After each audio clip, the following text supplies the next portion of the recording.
It's Winnie the Pooh's favorite treat. It's sweet and sticky, and it's all produced by an industrious and intelligent insect whose miniature society is one of the most sophisticated in the animal kingdom. It all begins in a field where worker honeybees suck nectar from flower blossoms such as clover. They store it in their honey sac, then return to the hive where other worker bees suck it out and chew it, breaking down the nectar's complex sugars into two simple sugars called glucose and fructose. The bees then deposit the nectar into the cells of the wax honeycombs they've built. They fan it with their wings until most of its water content evaporates in the warm air of the beehive. What's left is thick and gooey honey. The bees then cap each honey-filled cell with beeswax. That's when the beekeeper steps in.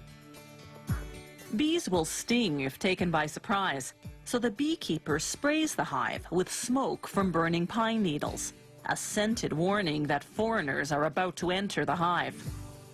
Inside the hive are wooden frames hanging side by side, each holding a honeycomb.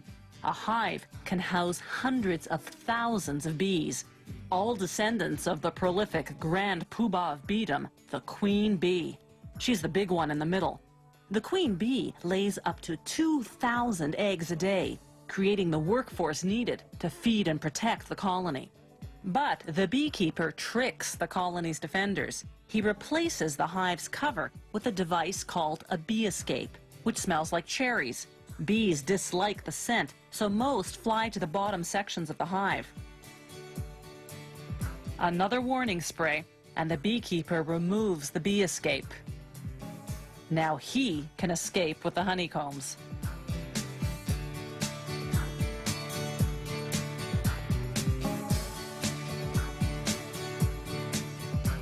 Inside the honey factory, they put the honeycomb frames on what's called an uncapping machine.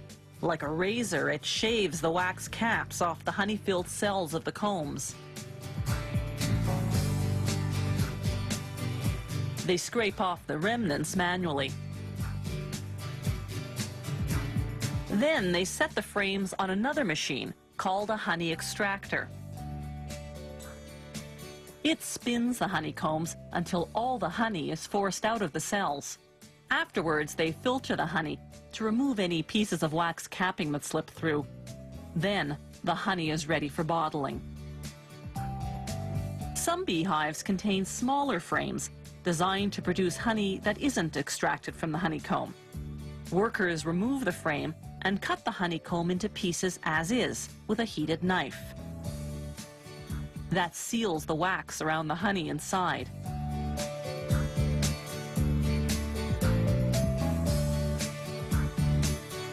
You eat it, wax and all.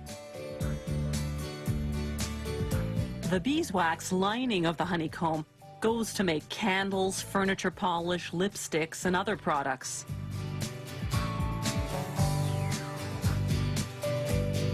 When producers have more liquid honey than they can sell, they simply let it granulate, develop sugar crystals, and turn hard and white. Then, when the orders come in, they return it to its original liquid form by heating it to 130 degrees Fahrenheit. They vacuum clean the jars.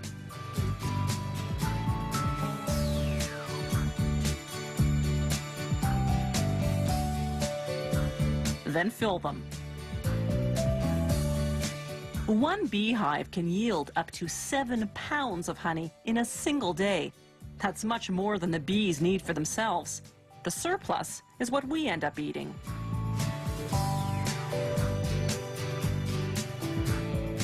Honey production today is both efficient and humane.